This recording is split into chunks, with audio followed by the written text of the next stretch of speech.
Muy buenas noches, estimados amigos de la página de Capitán Perú. El día de hoy estamos en una entrevista muy esperada por muchos, de la cual he recibido bastantes comentarios, y es precisamente con Dante Urbina. Él es economista de San Marcos, tiene también una maestría en economía en la Universidad Complutense de Madrid, es docente, autor de libros, investigador, es coautor de uno de los papers más leídos actualmente en economía y además apologeta, conocido defensor del cristianismo, y es precisamente por este tema que lo hemos invitado, porque hace relativamente poco, hace un par de semanas, tuvo un debate acerca de la compatibilidad entre el cristianismo y el libertarismo, esta corriente tan sonada del día de hoy, que muchos lo ven como una alternativa tanto a la izquierda como también al conservadurismo, o digamos los que no quieren ser de izquierda, pero tampoco tener una posición que esté muy relacionada a la religión o a la iglesia, como se ha visto en algunos partidos, y por lo tanto ha crecido bastante, tal vez ha crecido más en el exterior que en el Perú, en Estados Unidos ha cobrado mucho impulso, y a tal punto que muchos creyentes, cristianos y católicos lo han asumido, ¿no? Y lo están tomando como una creencia paralela a su fe o como una creencia política en paralelo a su creencia religiosa. Y precisamente Dante tuvo este debate con una de las voces más reconocidas de este movimiento, que es el doctor Gabriel Zanotti. Así que le damos la bienvenida al canal este canal de Capitán Perú y le damos la palabra para que nos diga un poco, a ver, ¿qué tan posible es esta compatibilidad entre ser libertario y ser católico o los principios de la doctrina social de la Iglesia? Hola Dante, ¿qué tal? Bienvenido. ¿Qué tal? Una alegría estar aquí con Capitán Perú, el país con la comida más rica del mundo, ¿no? Yo soy fanático de la comida peruana, pero al mismo tiempo somos un país con una historia sumamente rica que tú has sabido revalorar muy bien.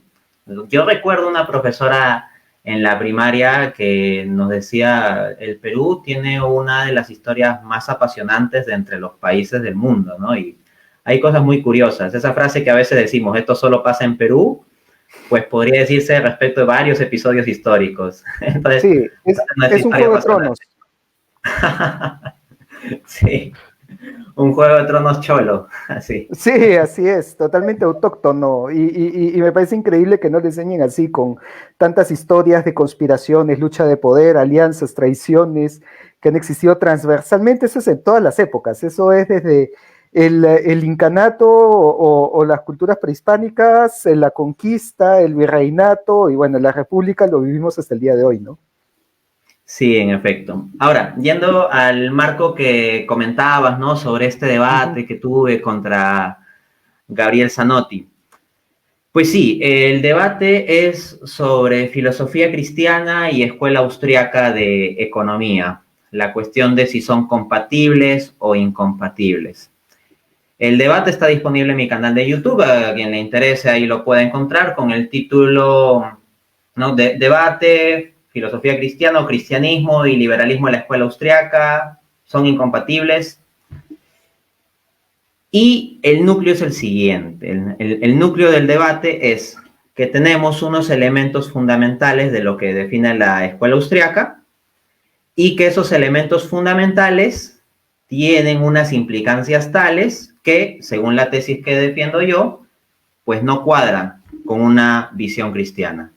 Y la tesis que va a defender Zanotti, director académico del Instituto Acton, es que sí son compatibles. Desde el comienzo del debate yo comencé identificando el núcleo de la escuela austriaca. A veces hay personas que pareciera que han escuchado otro debate. desde los primeros minutos, yo establecí elementos esenciales de la escuela austriaca. O sea, si alguien no entiende que eso es sinónimo de núcleo en términos epistémicos, bueno, es que le falta entender mucho, ¿no? Y listé 4 elementos. 1, la idea de los precios como sintetizadores de información. Es decir, que en la visión de los economistas austriacos, si dejamos todo al libre mercado, los precios se configurarán de un modo tal que sintetizarán toda la información dispersa y los agentes simplemente necesitarán guiarse los precios para tomar decisiones racionales. Luego, está la cuestión de la praxeología de Ludwig von Mises, o lo que yo ahí llamaba función empresarial. El hecho de que el hombre actúa por fines y en el contexto económico empresarial, el fin que busca el empresario es la ganancia. Y en consecuencia adecuará los medios para obtener tal ganancia. En tercera instancia estaría la noción fundamentalmente hayekiana y que es núcleo de la escuela austriaca de orden espontáneo.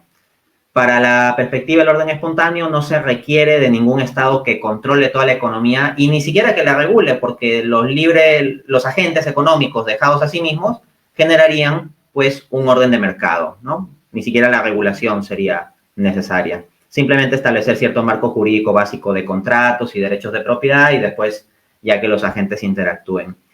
Y en línea con ese tercer punto también indicaba que está una propuesta de capitalismo liberal, porque claro, si consideramos a nivel teórico que tenemos un marco de orden espontáneo en donde el mercado se ordena a sí mismo y lo que haría el Estado de intervenir sería distorsionarlo, entonces la única opción viable de propuesta de política económica que se puede sacar a partir de ahí es defender un capitalismo liberal. Entonces, la defensa de un capitalismo liberal constituye parte también del núcleo de la escuela austriaca. Y en cuanto a la definición del núcleo, mi contraparte, el doctor Zanotti, pues coincidió en que eran elementos esenciales los precios como sintetizadores de información dispersa, la función empresarial en términos de praxeología misiana y el orden espontáneo. Eso está en sus diapositivas y está en mi discurso de apertura. Entonces hay un núcleo identificado. Luego la cuestión es preguntarse si eso es compatible o no con la filosofía cristiana. En el debate lo que yo voy a argumentar es que no. Presenté en concreto 4 argumentos que acá no da el tiempo para desarrollar. Quien desee los puede ver en el video, simplemente los voy a listar. El primer punto es que confiar en el mero orden espontáneo y libre mercado resulta irrazonable en virtud de la realidad del pecado original en el ser humano, que lo lleva a una tendencia hacia el mal, y el pecado original no es algo que esté presente solamente en burócratas, reguladores, políticos o hombres de Estado, sino también que está presente en consumidores y empresarios, y en consecuencia en las interacciones libres, lo que muchas veces se va a traducir es este mal uso de la libertad. Entonces, dejar la libertad meramente a sí misma va a dar lugar a muchas de estas situaciones. El segundo punto que desarrollé es la idea de que la rentabilidad como motor de la economía, en términos de que los empresarios van a buscar más, ganar más, lleva a que sí, se puede obtener más rentabilidad fomentando vicios. Entonces, los empresarios, en un marco de orden espontáneo desregulado, pues no tienen nada que les restrinja el poder utilizar los medios necesarios para llevar a los consumidores a un consumo más vicioso. El hombre virtuoso consume mesuradamente, se contenta con las cosas esenciales de la vida y valora más las relaciones interpersonales. En cambio, pensemos en un hombre poseído por los 7 pecados capitales. El soberbio va a querer tener más y más con tal de aparentar. El hombre poseído por la gula va a querer consumir toda una cantidad y sofisticación de cualidad enorme de alimentos. El hombre impulsado por la envidia, con tal de emular a otros, también va a comprar y comprar y comprar. Y la cantidad de productos asociados a la lujuria en nuestro sistema es enorme. Entonces, es un punto básico que un esquema hedonista o consumista genera personas que permiten expandir más las ventas. En consecuencia, si los empresarios pueden disponer de medios para influir incluso sobre el subconsciente de las personas por medio de herramientas como el neuromarketing, para que se vuelvan más consumistas, no van a perder esa oportunidad de acuerdo al propio esquema de praxeología de disponer de medios para lograr el fin de la rentabilidad. El tercer punto que desarrollé fue la idea de que desde un orden espontáneo pues puede darse muchas situaciones que van en contra de una conciencia moral cristiana.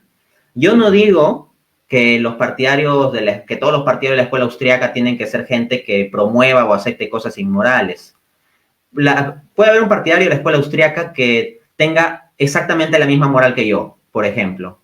Pero la diferencia va a ser la siguiente. Como es partidario de la escuela austríaca, cuando vea cosas inmorales en las estructuras libres de mercado, no va a admitir que pueda el Estado ejercer una regulación o restricción, o en algunos casos de extremos, prohibición de cierto tipo de transacciones o actividades. Porque en la medida en que haya libre concurrencia y no se mate a nadie, haya libre acuerdo, no se ponga una pistola en la cabeza del otro, pues aunque sucedan cosas inmorales, a la persona en particular que tenga su moral dirá, esto me parece inmoral, pero no estoy de acuerdo con que el Estado entre y restrinja o regule. Entonces mi punto es que desde una conciencia moral cristiana hay ciertas transacciones o actividades inmorales que se dan en el campo económico que sería legítimo como mínimo ponerle ciertas restricciones o regulaciones, pero desde un esquema austríaco eso no se permitiría.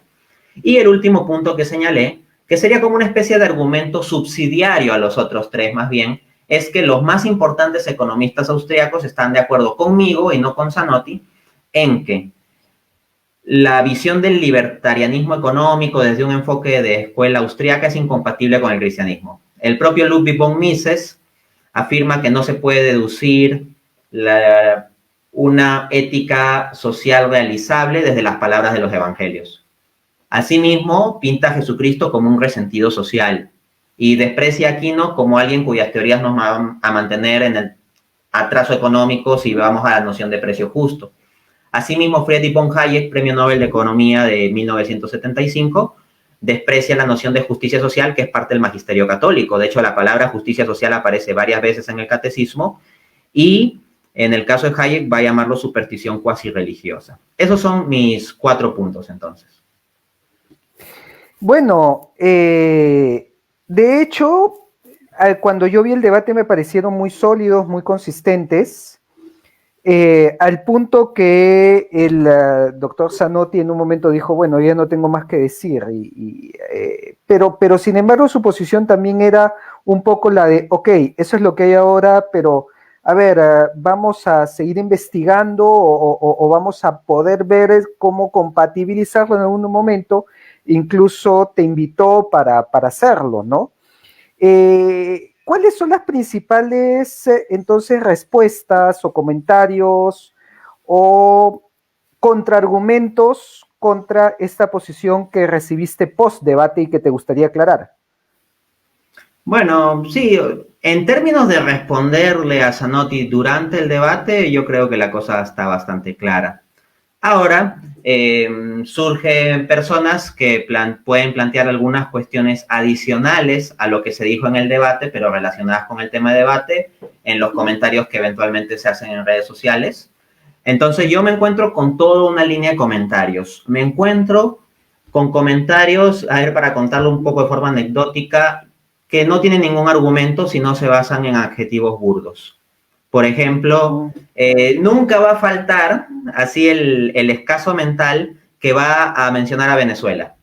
O sea, que va a decir, sí, Urbina quiere que todos los países sean como Venezuela, por ejemplo, o cosas de ese tipo, ¿no? Cuando yo incluso explícitamente me he referido al sistema de Venezuela como un régimen personalista, autocrático, nefasto y todo ese tipo de cosas. Es más, desde el primer minuto del debate comencé afirmando que considero que los movimientos de izquierda que se encuentran en gran parte de América Latina me parecen simplemente nefastos. Pero no va a faltar gente que va a repetir el querer asociarme a algo así, ¿no? Que me van a poner prácticamente como Stalin porque no creo en el absoluto libre mercado, ¿no? Ya, pero a ver, quedémonos en ese punto. De repente el ejemplo de Venezuela es muy malo porque sabemos que incluso la corriente del socialismo del siglo XXI que hay en Venezuela es totalmente contraria a lo que plantea la Iglesia, ¿no? Pero algunos sí podrían decir, no, pero lo que estás planteando es Arabia Saudita o Irán. O sea, es una teocracia donde el gobernante utilice la ley de su religión para gobernar el mercado. A ver, ese sería un segundo grupo de comentarios, que son los comentarios que caen en falacias de blanco móvil. O sea, critican cosas que yo nunca he dicho. Por ejemplo, cuando yo hablé del tema de que no necesariamente un precio configurado por libre acuerdo es justo, o sea, que el libre acuerdo es una condición necesaria, pero no suficiente para que haya justicia en el precio, entonces había gente comentando, Dante, ¿y acaso tú no sabes que el Estado controle todos los precios es ineficiente? ¿Y cómo el Estado va a tener la potestad o la capacidad de controlar todos los precios? ¿O cómo va a dictaminar cuál es el precio justo?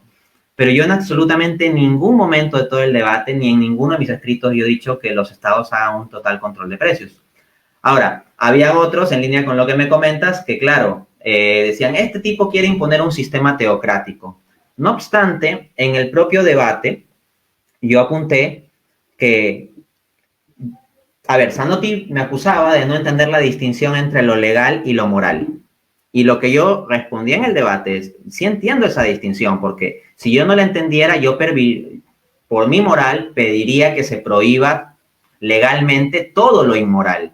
Pero explícitamente dije, esa no es mi postura, sino mi postura es que en determinados casos hay ciertas actividades o transacciones inmorales que se pueden regular o restringir, que no es lo mismo a una prohibición total.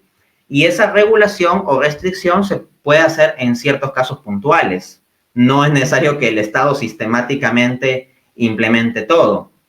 Entonces, en este caso, si se ve mi discurso, en ningún momento digo que el Estado imponga que todas las transacciones sigan absolutamente toda la moral, sino fundamentalmente yo he hablado de casos en donde hay abusos claros o distorsiones claras respecto de lo que se esperaría de una sociedad decente. Por ejemplo, manipulación del consumidor por medio de técnicas de neuromarketing. O en mi entrevista con el padre Javier Olivera Gabasi mencionaba el caso de utilización de publicidad semipornográfica con tal de entrar en el subconsciente de las personas o estimular las ventas cuando hay muchos adolescentes e incluso niños que están expuestos a esa publicidad semipornográfica. Luego, mencionaba el caso de la prostitución infantil en mi discurso de apertura y citaba a una partidaria de la escuela austriaca que respecto de las niñas en el tercer mundo que se prostituyen decía, bueno, es que tienen que comer, ¿no? Entonces a mí eso me parece aberrante y digo, estas situaciones hay que limitarlas, hay que regularlas. Pero yo nunca he dicho tal cosa como, por ejemplo, que el Estado castigue con 20 azotes en la calle a los que no asisten a misa. O que el Estado ponga multas a los que no guardan el ayuno de Cuaresma, o si alguien come carne en Semana Santa, que lo encarcelen. O sea, yo jamás he dicho cosas de esas, sino que desde una perspectiva atomista, en un sentido prudencial, uno puede identificar ciertos casos límites en los que puede haber acción. Ya, claro. Los ejemplos que tú has puesto son los ejemplos que todos estamos de acuerdo, ¿no? O sea, obviamente, pues, prostitución infantil o casos de, como leí en recuerdo en un comentario, ¿no? Que pusieron como ejemplo si un libertario debería estar de acuerdo con que se venda el cadáver de la abuela por internet para poder mantenerse en caso de dinero, ¿no? Y obviamente ahí se puede llegar a un acuerdo de precios y con todo lo que propone el libre mercado, pero a todas luces cualquiera condenaría eso. Sin embargo, ese es el detalle es que no todos. Por ejemplo, en mi discurso de apertura yo citaba al más prominente, al más influyente de los economistas de la escuela austriaca, Ludwig von Mises. Él decía, no tienen la culpa los empresarios de que a los consumidores les gusten más las bebidas alcohólicas que la Biblia. Ellos simplemente sirven a los consumidores tal como malos o viles son en cada momento. Entonces, desde esa perspectiva, cuando hablo, por ejemplo, del caso de la sexualización publicitaria, mucho más bien lo que de la línea que replican en los comentarios es, bueno, hay que educar a la población, hay que educar a los niños, tendremos que luchar porque los padres expliquen mejor las cosas a los niños o cosas de ese tipo. Entonces, todo se queda en una prédica moral, pero no en la potestad de poder restringir legalmente ese tipo de cosas, ¿no? Entonces, hay muchos libertarios que a este respecto dirían, sí, a nosotros nos parece inmoral, pero el Estado no debe regularlo ni restringirlo, sino simplemente debemos concientizar a la gente. Hay libertarios que estarían de acuerdo con que se venda el cadáver de la abuela por eBay, sí. Y obviamente ese tipo de ejemplos extremos es una buena manera de exponerlos. Pero también es verdad que existen otras industrias que son más límite o que son más, están más en discusión, ¿no? A ver, por poner un ejemplo, el día de hoy, bueno, yo estoy seguro que tú, al igual que yo, estamos en contra del aborto y de que hayan clínicas que realicen abortos. Pero hay otras personas que lo consideran como parte de un derecho y que la mujer es la que debe decidir. O clínicas que hagan operaciones de cambio de sexo. Y según la moral católica, obviamente eso es tan penalizable o tan, ¿cómo decirlo?, inmoral como los otros ejemplos que estás dando. Pero para un sector de la población, no. Esta es una cuestión de que la religión y la iglesia se están metiendo en las leyes del mercado y ellos lo ven como algo perfectamente factible, perfectamente aceptable. Entonces, en ese preciso caso, ¿cómo convencer a esas personas que no se debe hacer sin usar el argumento la iglesia lo prohíbe? Sí, un punto que ha sostenido la fe católica y en particular con mucha fuerza la filosofía tomista es la noción de ley natural. O sea, hay una que puede ser la ley revelada, que por el magisterio de la iglesia o por la escritura o alguna instancia de revelación se nos dice tal cosa está bien o tal cosa está mal. Pero desde la noción de ley natural se entiende que el hombre naturalmente, independientemente de si cuenta o no con la revelación particular de la Biblia o lo que establezca la iglesia o lo que sea, con su razón puede deducir ciertos principios básicos que han de respetarse. Así, por ejemplo, los incas no tenían tal cosa como la revelación de los 10 mandamientos, la tradición judeocristiana, pero tienen un núcleo de moral básico, no Amasúa, Maquea, Mayuya. No, y penalizaban el aborto. ¿Ah? Y penalizaban el aborto. Efectivamente, porque aquí la cuestión es que la vida humana se entiende como valiosa. Eso es una premisa que debe asumir cualquiera en un marco de una sociedad que, como decía la filósofa Martha Nussbaum, se consideraría una sociedad decente. O sea, en una sociedad decente se debe entender a la vida humana como intrínsecamente valiosa, como un fin en sí mismo, en este marco de referencia, no como un medio. Entonces, bajo esa premisa, si nosotros tenemos elementos de razón para identificar que desde el instante de la concepción lo que tenemos es una vida humana individual y específica, entonces le aplican todos los derechos inherentes a esto. Desde esa perspectiva es posible construir argumentos seculares en términos de la razón natural y derecho natural y la ley natural para establecer estas cuestiones. Desde esa perspectiva, el filósofo Edward Fesser es un caso muy interesante. Edward Fesser es actualmente el filósofo tomista más importante del mundo, tal vez. Y resulta que en sus inicios Edward Fesser era cercano a la Escuela Austríaca de Economía, pero eventualmente fue profundizando en su entendimiento de la filosofía política y ya desde hace unos años es un crítico de la Escuela Austríaca de Economía. ¿Y cuál es la razón principal por la que Fesser se ha vuelto crítico? Porque desde un enfoque tomista entiende que hay la ley natural y que en las libres transacciones de mercado pueden darse situaciones que afectan la ley natural, que afectan el derecho natural. Entonces no se trata de que Fesser diga, no, es que se está rompiendo con lo que dice la Biblia o lo que dice la Iglesia, sino con simplemente ciertos principios de moral natural. A este respecto, lo que yo digo sobre la necesidad de restringir o regular la utilización de elementos cuasi pornográficos en la estructura publicitaria que tenemos casi omnipresente en nuestra sociedad capitalista de hoy por empresas privadas y no por el Estado, creo que es algo que se puede deducir razonablemente de la ley natural. Es decir, que el hecho de que niños no deban estar expuestos a tal tipo de hipersexualización me parece algo que se puede deducir perfectamente desde la razón. Ahora, que haya gente que en esta época posmoderna quiera discutir lo que se puede establecer desde la razón, es algo que sé que existe, pero que también sé que hay que combatir. Ya, has llegado a un punto central que yo quería tocar, porque creo que aquí está el corazón de todo este asunto. Y lo has mencionado 2 veces, pero lo has mencionado como razón. Yo lo entiendo como logos. Logos, este concepto que seguramente está familiarizado, no solamente por el Evangelio de Juan, ¿no?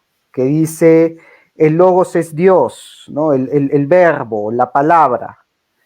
Sino que viene incluso de la filosofía griega, viene de Heráclito, y que ha sido tomado por Aristóteles y ha sido desarrollado en filosofía, y que ha sido tomado por el cristianismo, porque también incluso lo toma Santo Tomás de Aquino, ya que es, digamos, muy cristianizable este logos como concepto de razón consciente que genera la palabra, ¿no? O sea, es mi ser, es mi conciencia que es la que genera la palabra, lo que genera la categorización de todo. Es muy pegado a lo que dicen los evangelios, incluso a la creación, cuando Dios le dice al hombre, tú le pondrás nombre a todas las cosas. Y por ello, yo me atrevería a decir que todas estas corrientes, no solamente católicas, no solamente Santo Tomás, sino yo diría todo el esencialismo en general, ¿no? O sea, si también tomo, por ejemplo, a Descartes, cuando dice, pienso y luego existo, están fundamentadas sobre el logos. Y por lo tanto, también la doctrina social de la Iglesia, obviamente. Si el logos es Cristo, la Biblia nos dice que Cristo es la piedra angular, ¿no? O sea, quitas el logos y se te desmorona todo, no tienes una piedra que sustente todo el edificio. Y a mi parecer, todas estas otras teorías son antilogos, o por lo menos no toman en cuenta el logos como piedra angular, ¿no? Si no lo tienen en la periferia. Y tú, dentro de este núcleo que has mencionado del libertarismo, pues mencionas pues los precios, la libertad, el libre acuerdo, pero no está el logos. Entonces, ¿no sería más fácil decir el libertarismo no tiene como piedra angular el logos y por lo tanto no puede ser compatible con toda una doctrina cuya piedra angular es el logos? Efectivamente, sí creo que has hecho una formulación muy interesante de esto. Si lo especificamos para el caso cristiano, claro, este logos tiene una identidad, ¿no? Este logos sería la segunda persona de la Santísima Trinidad, Jesús, porque en Juan 1.1 se dice al principio era el logos estaba con Dios, el logos era Dios. Luego en Juan 1.14 y el logos, en griego, ¿no? Y el verbo se hizo carne, el logos se hizo carne y habitó entre nosotros, ese es Jesucristo. Y precisamente en la entrevista que tuve con el padre Javier Olivera Gavassi, cuando se me pidió especificar por qué sería incompatible una filosofía liberal o liberalismo con el cristianismo, decía, vamos a la etimología. El liberalismo significa una filosofía que por ismo pone en el centro y da primacía a la libertad. La libertad individual y encima entendía como libertad negativa o de no interferencia, ¿no? Como ilustra la famosa banderita amarilla ahí con la serpiente de no me pisotees, no interfieras conmigo, no te metas conmigo, etc. La libertad entendida en ese modo. Y por otro lado, el cristianismo pone en el centro a Cristo. Y el punto es que si estamos poniendo en el centro cosas distintas, pues ya a partir de ahí deberíamos entrar a un elemento de sospecha. Entonces, a veces los liberales tratan de hacer ciertas argucias bíblicas y generar réplicas, ¿no? Pero al final terminan apelaciones risibles. Voy a poner dos ejemplos puntualmente. Dicen, bueno, pero Jesús habló de la libertad. Jesús dijo, por ejemplo, la verdad os hará libres. Pero más bien eso va contra el liberalismo. ¿Por qué? Los propios pensadores liberales defienden que la libertad debe ser defendida como un valor en sí mismo, independientemente de sus consecuencias, sino que defender la libertad porque es un valor intrínseco, porque la libertad es la libertad, punto. En cambio, en la visión de Cristo, la libertad por sí misma no es lo que se valora, sino es una libertad que surge de la verdad, una libertad vinculada a la verdad. No es meramente el libre albedrío en potencia que pueda hacer cualquier cosa bajo la no interferencia, sino es la libertad en acto a partir de ser actualizada por la verdad. Dicho esto, entonces algunos dicen, bueno, pero el cristianismo habla tanto de amor y para amar uno requiere ser libre. Entonces, a esto replico, sí, pero también el cristianismo habla en contra del pecado y el pecado para ser tal requiere ser un acto libre, en el sentido al menos de uso del libre arbitrio. Entonces, lo que aquí tenemos es que el libre albedrío o la libertad por sí misma en tanto potencia o no interferencia, pues es condición para la caridad, para el bien, pero también para el mal, para el pecado, para el vicio. Entonces, defender la verdad por sí misma simplemente deja apertura a ambas posibilidades. Ahora, el segundo ejemplo que quería poner de cómo a veces quieren hacer malabares bíblicos es cuando yo he cuestionado esto de la bandera libertaria, diciendo que si yo tuviese que inventar un símbolo anticristiano, difícilmente se me ocurriría algo tan claro como una serpiente, como esa que aparece ahí. Algunos dicen, oye, pero Dante, Jesús dijo que seamos astutos como serpientes, ¿no? Y ahí se la dan de muy vivos, ¿no? Se creen astutos, pero en realidad no son astutos. ¿Por qué? Porque de nuevo apelan a algo risible. En primera instancia, Jesús nunca utilizó o puso a la serpiente como símbolo en sí mismo. Dijo, sean mansos como palomas y astutos como serpientes. Entonces, la astucia de la serpiente no puede ser desligada de la mansedumbre de la paloma. Porque si nosotros tomamos solo la astucia de la serpiente y vemos en qué pasajes del Evangelio Jesús habla de astucia, lo que dice Jesús en Lucas capítulo 16, que yo cité en el debate, es que los hijos de este mundo son más astutos que los hijos de la luz. Y ese era uno de los, precisamente los argumentos que utilizaba. O sea, decía que de acuerdo al estándar del propio Jesús, si dejamos a los hombres a su mera libertad en un mero orden de libre mercado, pues, por ejemplo, los empresarios que sepan manipular mejor las condiciones, utilizar herramientas para manipular al consumidor o fomentar el hedonismo con tal de obtener más rentabilidad, lo van a hacer y van a ser más astutos para ello. Entonces, en primera instancia eso, no puede tener una bandera solo de serpiente, no, la serpiente, cuando Jesús habla de la misma, no puede ser desligada de la mansedumbre de la paloma, y yo no veo nada de mansedumbre de la paloma en la serpiente, la bandera libertaria. Lo que yo más bien veo es una actitud agresiva. Otra cosa sería que fuese un símbolo de una serpiente con un foquito arriba en la cabeza, como la astucia, la inteligencia, pero esa no es la actitud que denota el símbolo. Y por otra parte, y con esto cierro, si uno va de verdad a leer el Evangelio en serio, cuando Jesús habla de que sean astutos como serpientes, ¿en qué contexto lo dice? Está hablando de la predicación. O sea, está diciendo que los apóstoles van a tener que ir a predicar y que van a tener que ir a diferentes pueblos y que los van a perseguir y que hasta los pueden llevar a juicio y que ahí van a tener que saber qué decir, pero que el Espíritu Santo les iluminará y todo eso. Entonces, ¿para qué es la astucia de serpiente? La astucia de serpiente junto con la mansedumbre de paloma es para que el cristiano difunda el evangelio. Ese es en el contexto que lo habla Jesús. No para que difunda una ideología externa al evangelio como es el libertarianismo. Y no solo externa, sino yo diría contraria. Claro. Y como bien dices, ¿no? Todo esto se basa en la ley natural, se basa en el esencialismo y si bien hay corrientes que no están a favor de esto, son las que hay que combatir. Sin embargo, este es un tema que ya te imaginarás, los últimos días lo he estado analizando a profundidad, porque me ha cuestionado mucho cómo para incluso los mismos católicos la doctrina de la Iglesia no es suficiente y tienen que estar buscando herramientas en todos lados. Y encuentro que este debate viene incluso antes del cristianismo, ¿no? Viene de la época de Heráclito con Parménides, que discutían sobre la naturaleza del ser, ¿no? La trascendencia de Parménides y la inmanencia de Heráclito.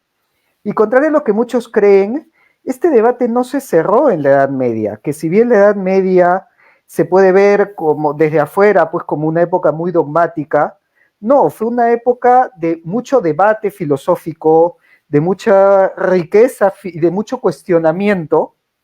Efectivamente, solo por interrumpirte de modo breve, Ujú. hay un libro de Aquino que se llama Quod Libetales, que son cuestiones libres que él trata, y dentro de esas cuestiones, por ejemplo, está la pregunta de si Dios puede pecar. Entonces había mucha libertad para Sí, dilucidar cuestiones y no se lo llevaron a quemar por haber dilucidado esa cuestión.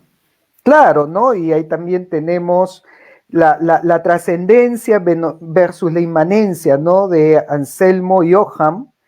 Y tenemos pues el primer panteísmo o materialismo de Giordano Bruno, que luego fue continuado por Spinoza, pero al final llegamos a la Edad Moderna con dos posiciones todavía en pugna, ¿no? Que es el idealismo, que está basado justamente en este platonismo de las ideas, ¿no? O sea, nuestra esencia está en la idea, Mm. está en el mundo inmaterial, está en lo trascendente, versus una corriente materialista que más bien te decía, no, la esencia está en lo material y por lo tanto es dinámica, es cambiante, y no podemos hablar ahí ni de esencialismo ni de ley natural porque todo cambia, porque el cuerpo cambia, y claro, esto va de la mano pues con el darwinismo, de la evolución, que comienza a cuestionar también sobre la perenidad del ser, ¿no? ¿Qué es lo que sucede? Que el idealismo de Descartes, de Hegel con la fenomenología del espíritu, de Kant, durante el siglo XIX, a mi parecer recibe varios golpes, varios knockouts, ¿no? El primero de ellos es el de Marx, obviamente, ¿no? Que no solamente se manda con que la religión es el opio del pueblo, sino que eleva el materialismo a rango de ciencia, con el materialismo científico, el cual, a diferencia de la filosofía anterior de él, ya no era solamente descriptiva, ¿no? O sea, la filosofía me explicaba el mundo. Con Marx, la filosofía ya es predictiva, o sea, la lucha de clases y las revoluciones me ayuda a decir cómo va a ser la sociedad. O sea, ya mira más hacia adelante, no solamente hacia atrás, no solamente en explicar, sino también en predecir. Y desde ahí ya lo deja el idealismo en un segundo plano. Además que le da herramientas pues, a la antropología, a la sociología y a todas las humanidades para trabajar con grupos humanos en términos científicos, pero con una visión materialista, que es lo que tenemos el día de hoy. Nuestra historia, el estudio de nuestra historia en el Perú tiene un enfoque marxista de lucha de clases, porque eso es lo que heredamos de esa época. Luego viene Carnap y hace un análisis lógico-matemático de todo el idealismo y prácticamente dice que lo propuesto pues por Hegel, por Kant, por Descartes, analizado bajo la lógica matemática, es falaz, es semántica, es retórica y lo relega al campo de la metafísica, ¿no?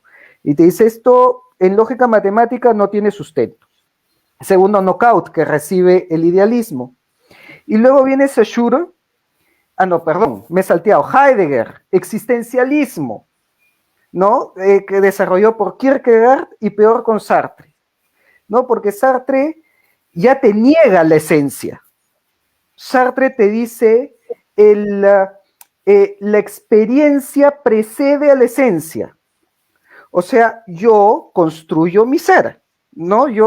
Mi ser es la consecuencia de mis acciones. Así que todo el esencialismo y el logos y el idealismo y el mundo de las ideas, ¡pum!, le da otro golpe. Desarrollado por Simone de Beauvoir con el feminismo y por Saussure con la semiótica y con el análisis del símbolo, donde el símbolo es la esencia. O sea, a ver, esto lo desarrolla más Derrida, ¿no? donde te dice, la apariencia es la esencia. O sea, todo lo que dijo Tomás de Aquino con la sustancia y el accidente, ¡pum!, le mete otro golpe, porque te dice, el accidente es la esencia, ¿no? Y esto también lo hace Levi Strauss y lo hace Lacan en psicoanálisis, y se lleva el lenguaje y se lleva el análisis de textos. O sea, mira cuántos filósofos, ya he estado citando, creo que más de los dedos de la mano, que le han ido dando golpe tras golpe tras golpe al logos, al esencialismo, al punto que hemos llegado al día de hoy, con un posmodernismo relativista, totalmente, en donde tú hablas de verdad y para el relativismo no existe la verdad, así que de ahí de arranque ya lo que nosotros hablamos no les hace ningún sentido.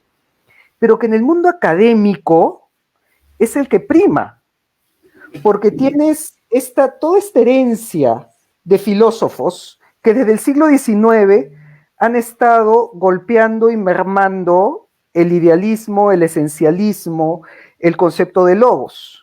Y por eso ha quedado totalmente fuera de la academia. O sea, tú estudias, pues, bueno, tú has estudiado en San Marcos, así que lo debes saber mejor que yo.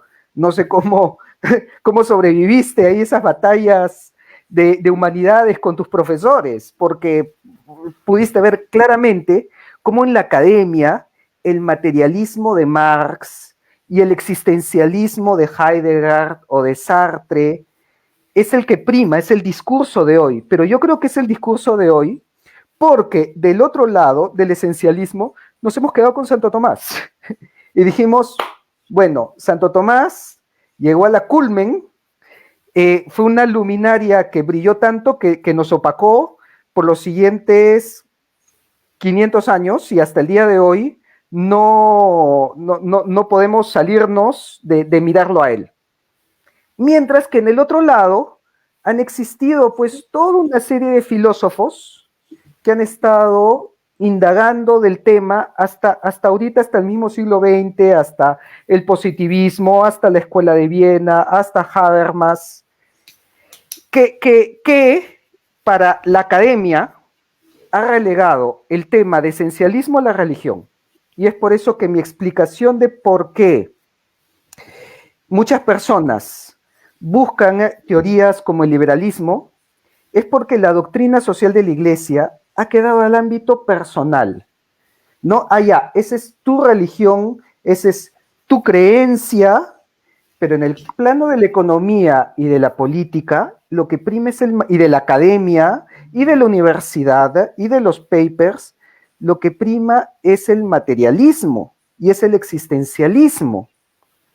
Y por eso, si llegamos nosotros y comenzamos a hablar de la ley natural, y de logos, y de la conciencia, pues nos ven como si saliéramos de la Edad Media, porque de repente los libros se quedaron ahí, a no ser que me puedas citar de repente algún filósofo, no sé, aparte de Chesterton o fuera de la iglesia, ¿no? Porque claro, me podría decir, Benedicto XVI, Ratzinger, ya, sí, pero ellos igual lo toman desde la religión.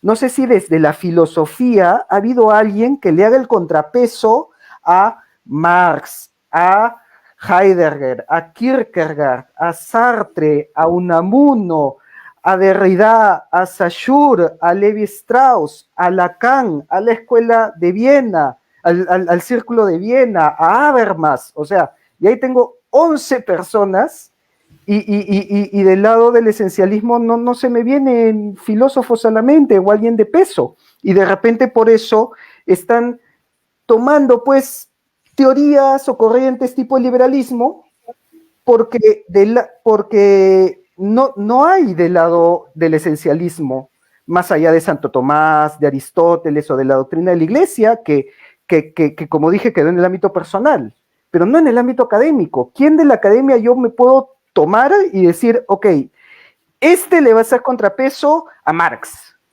este le va a hacer contrapeso a Derrida, le va a hacer contrapeso a Sartre? No en el mundo de la Iglesia, en la academia, en los papers, en la filosofía. ¿Hay? A ver, no sé si va a sonar un poco feo lo que voy a decir.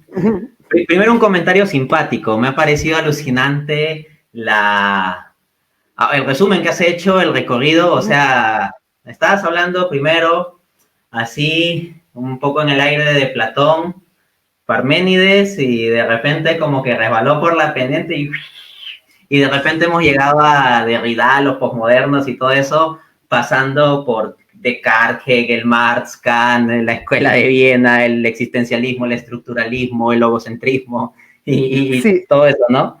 he resumido 2500 años en 5 minutos, creo. Sí, es alucinante lo que has hecho.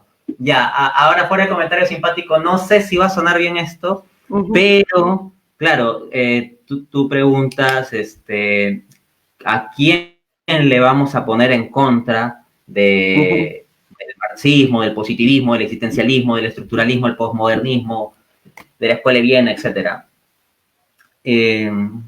Yo me hice, en cierto modo, esa pregunta al llegar a mi conversión a la fe católica. Yo era ateo y yo me estudié todos esos sistemas de pensamiento con tal de obtener herramientas intelectuales para destruir el catolicismo.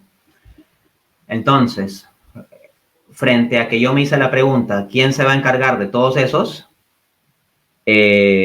Como digo, no sé si va a sonar feo, pero la respuesta individual que yo me di es yo. Pero quiero que se entienda a qué me refiero con respuesta individual. Yo no estoy diciendo que la respuesta para el mundo, para el planeta Tierra, es que Dante Urbina se va a encargar de todo eso, no. Sino Dejaste lo que yo chico digo, a Hernando de Soto, ¿eh? sino lo que yo digo es, como joven, yo me encuentro, claro, que en el contexto intelectual al que voy a entrar en la universidad, porque estaba para entrar a la universidad y todo eso, me voy a encontrar con todas esas cosas. Entonces, ¿quién va a dar respuesta a todo eso? Entonces, yo no me venía a la mano alguien que yo conociera y que hubiera dado respuesta a toda esa tradición de pensamientos y escuelas. Entonces, yo me digo, hay que pararnos sobre hombros de gigantes. Entonces, claro, el gigante del pasado sobre el que yo me paro es sobre Aquino, pero Aquino vivió en el siglo XIII. Y todos estos que me has nombrado son después del siglo XIII. Entonces, lo que yo me dije a mí mismo, yo no tengo ahorita en la mente, tenía 16 años en ese momento, un filósofo que yo identifique que haya respondido a todo esto. Yo mismo voy a tener que encontrar las respuestas y dar respuesta a esto. Entonces, nótese que eso es la respuesta que yo doy al cuestionamiento para mí mismo. O sea, ¿quién va a refutar a Sá? ¿Quién va a refutar a este otro? Yo mismo tengo que encontrar cómo refutarlo, pero parado sobre los principios tomistas. Es decir, la respuesta de que yo tengo que dar respuesta a eso es la respuesta que me daba yo para mí mismo. Luego, las personas que puedan considerar que las respuestas que yo desarrollo con base en Santo Tomás, porque yo no es que digo que yo creo esto de la nada ni nada de eso, sino las personas que consideren que las respuestas que yo puedo dar sobre esas cuestiones desde el marco de Santo Tomás, que vean que esas respuestas son consistentes, fuertes, suficientes, pues bueno, libremente podrán evaluarlo, ¿no? Eso ya yo lo dejo a cada uno, pero yo sí me di cuenta como joven universitario de que yo me tenía que encargar de dar respuesta específica sobre eso. Y entonces entré a una profundización, porque yo ya tenía un conocimiento de esas corrientes, pero entré a profundizar más a estos autores. Y quien conozca mi trabajo público sabe que la metodología que yo aplico es citar mucho. O sea, yo cito a quien voy a criticar. Entonces, si critico a Marx, no digo simplemente, estos marxistas lo quieren todo gratis, marxistas ridículos. No, digo, Marx en la obra tal, página tal, parte tal, del año tal, dice esto y en contra, tenemos A, B, C, D. Y así voy procediendo, ¿no? Entonces, si quisiera una lista de respuestas rápidas, vamos a esto. A ver, voy a tratar de ser muy breve, así como tú has buscado resumir como 2500 años de filosofía. Me voy a centrar en los últimos 500 años, que son los años de filosofía más antitomista, y voy a tratar de dar respuestas muy rápidas a esos 500 años de filosofía antitomista. No sin antes mencionar que considero que hay un filósofo importante como Edward Fesser que se ha introducido en varias de estas cuestiones y creo que ha dado respuesta a varias de ellas. Sin embargo, yo a mis 16 años no sabía de la existencia de Fesser. Tampoco creo que haya dado respuesta suficiente a todo, pero creo que ha avanzado mucho. Bueno, vamos a esto. A ver, el primer ataque que comentabas era Marx. Uh-huh. Bien, Marx asume un materialismo ontológico. O sea, para Marx lo único que existe es materia y su concepción de la historia es materialista. En consecuencia, todo lo que podemos llamar superestructura, la cultura, la filosofía, el derecho, el arte, la religión, etcétera, no es más que producto de las condiciones materiales de existencia. El tema es que Marx presupone que Dios no existe. Marx nunca desarrolla un argumento para probar que Dios no existe. Más bien Marx, en su crítica a la filosofía del derecho de Hegel de 1843, en el prólogo, dice que la crítica a la religión ya está terminada porque ya la hizo Feuerbach. Y que él simplemente va a entender que la religión es el opio del pueblo y punto. Pero Marx no se encarga de desarrollar ningún argumento filosófico para probar su materialismo, él simplemente lo asume. Entonces lo que yo haría frente a Marx sería argumentos filosóficos en contra del materialismo. Cualquiera de los argumentos para la existencia de Dios que he desarrollado en mis libros o en mis debates públicos sirve para el efecto. Si alguno de estos argumentos llega a su conclusión, entonces ya el materialismo no es cierto. Y si no es cierto el materialismo, se cae la ontología materialista de Marx, se cae el materialismo histórico, se cae el materialismo dialéctico y se cae su concepción materialista de la economía, tirándome Y ese día me emborracho. ¿Cómo? Y ese día yo me emborracho. Destapo una botella y festejo hasta el día siguiente. Bien, a ver, para que haya más ocasión de tragos, vamos con el siguiente. El positivismo. A ver, existen diversas versiones del positivismo. Por ejemplo, venía este marco de querer reducir todo a un lenguaje lógico-matemático, pero eso ya enfrentó problemas serios con el teorema de Gödel. Kurt Gödel es un matemático que en 1931 pues establece el teorema de indecibilidad. Básicamente es que si tú quieres reducir todo a un sistema lógico cerrado, expresable en términos lógicos matemáticos, hay un problema. ¿Qué es lo que sustenta ese sistema? Porque si no, ese sistema es arbitrario. Entonces alguien podría construir un sistema lógico matemático más amplio que abarque ese sistema y que sea el que lo sustente. Digamos, al primero le llamamos sistema lógico matemático de proposiciones. ¿Pero qué lo sustenta? Nada. Entonces generemos uno B. ¿Pero qué sustenta ese B? Necesitamos generar uno C.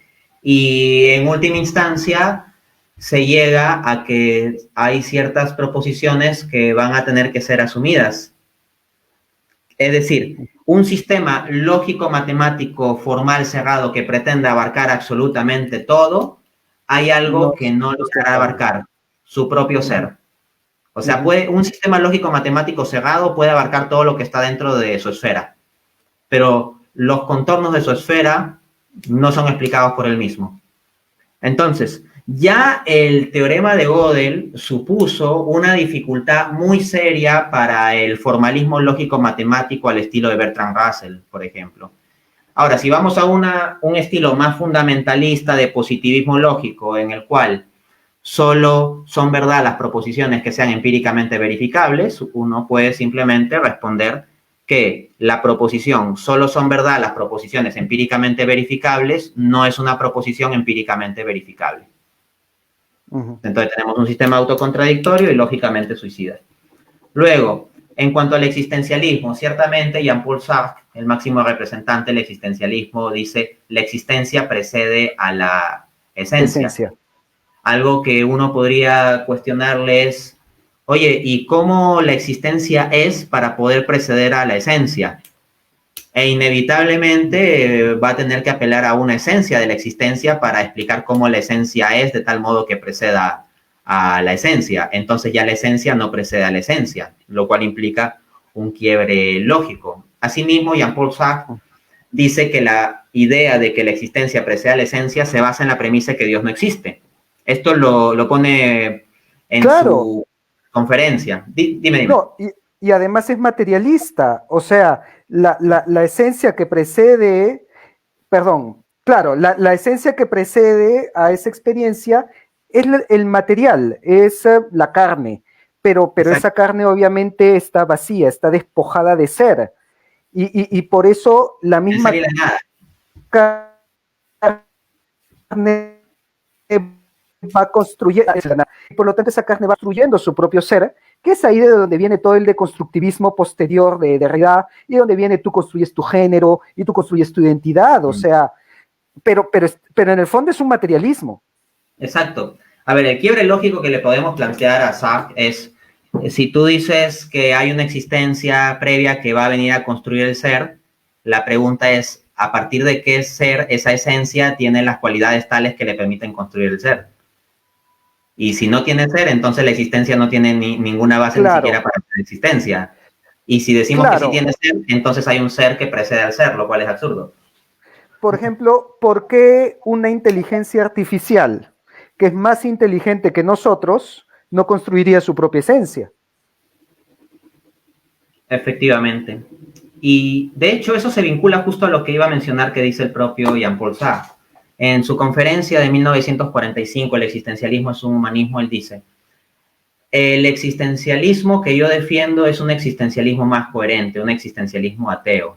Luego dice, si Dios no existe, entonces la existencia precede a la esencia. ¿Por qué? Porque él mismo explica que si Dios sí existe, la esencia precederá a la existencia. Claro. ¿Por qué? Pone el ejemplo de un cortapapeles. Él dice, en un cortapapeles, al ser un objeto fabricado, su esencia ya existe en la mente de quien lo fabrica. Y el devenir de existencia del portapapeles es simplemente plasmar la esencia que tiene desde ya. Entonces, si hay un fabricante de algo, la esencia de la cosa precede a su existencia. Pero como Sartre dice, como Dios no existe, porque él asume esa premisa, él nunca da una demostración tampoco que Dios no exista. Él dice, como Dios no existe, entonces no hay un fabricante de nuestra vida o de nuestro universo que haya pensado la esencia de la misma. En consecuencia, nosotros simplemente somos una existencia vomitada, arrojada, trágica, etc. Pero claro, ¿cómo se puede refutar el existencialismo de Sartre? Simple, si tú demuestras que lo más racional es creer que Dios existe, entonces se le cae la premisa antecedente para construir coherentemente su filosofía. Y él mismo acepta que si Dios existiera, entonces la esencia precede a la existencia.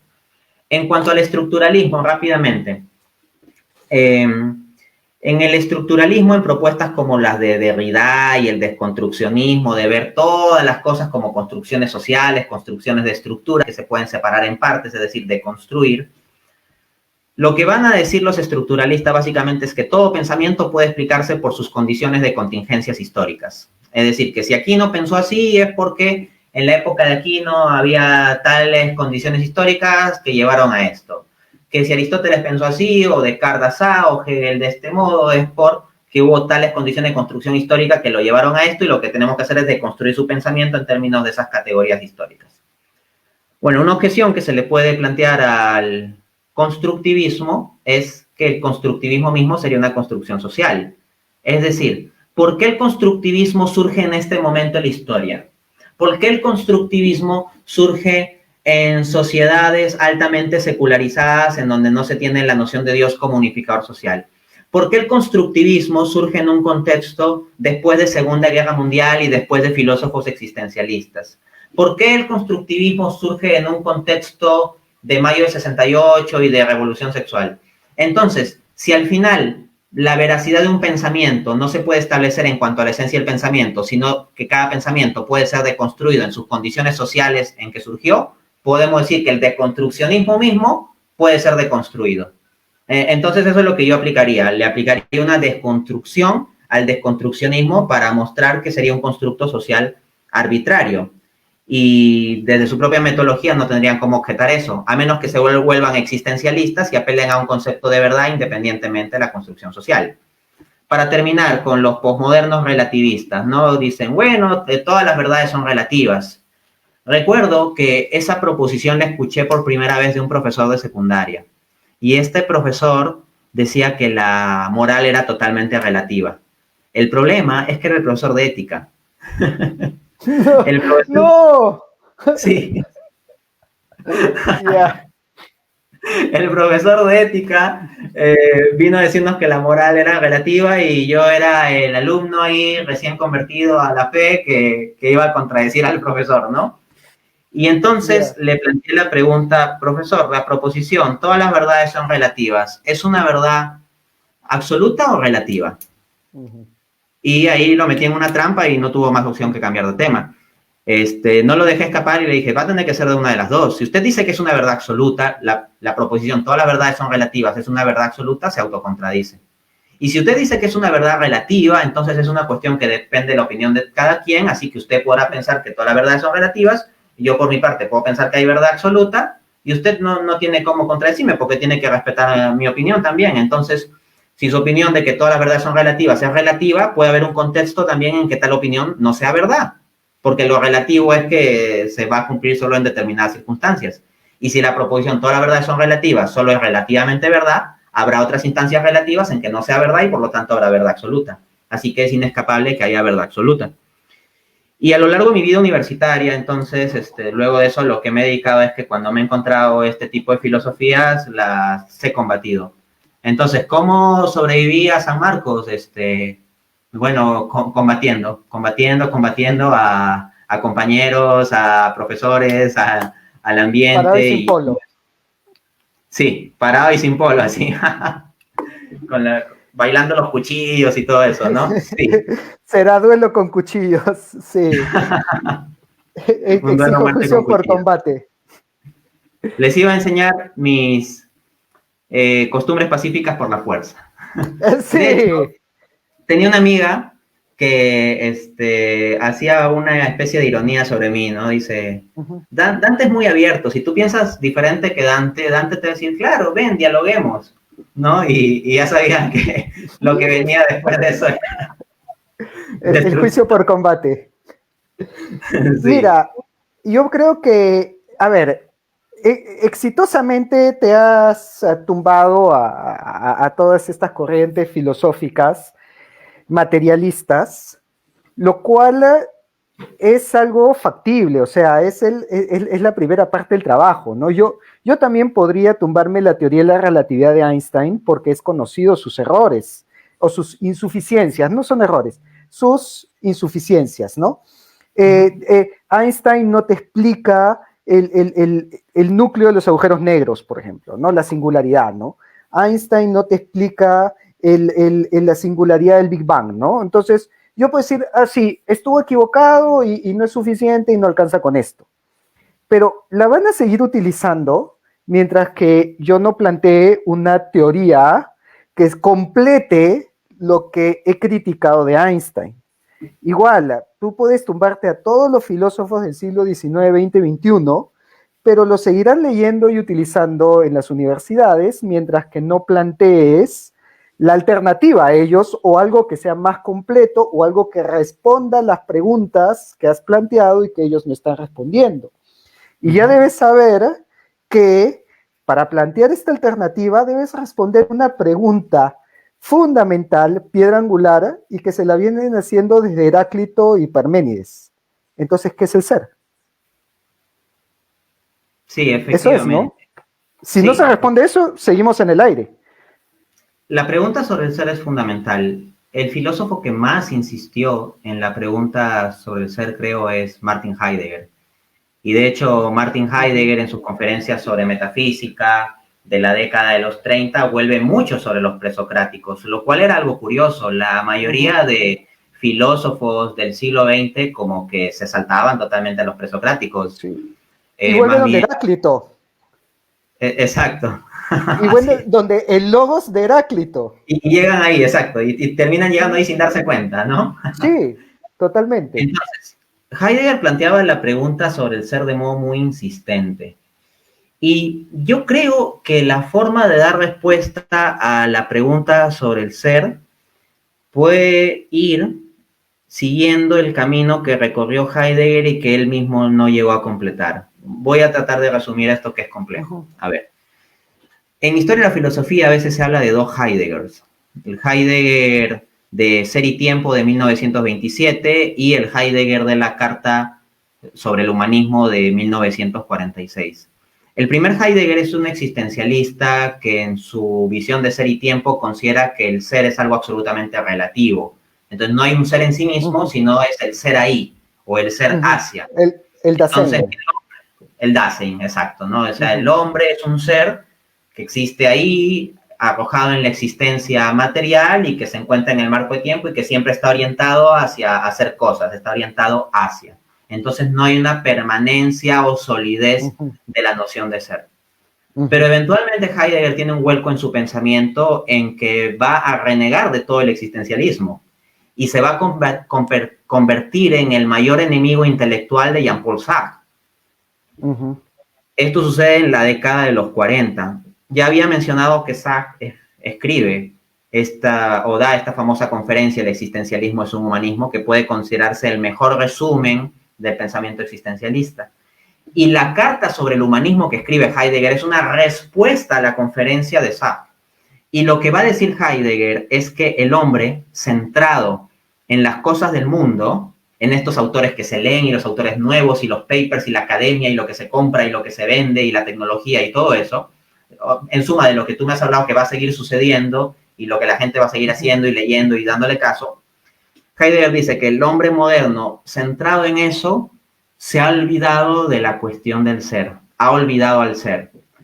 Él lo resume explicando que nosotros, arrojándonos al dominio de los entes, nos hemos olvidado del ser.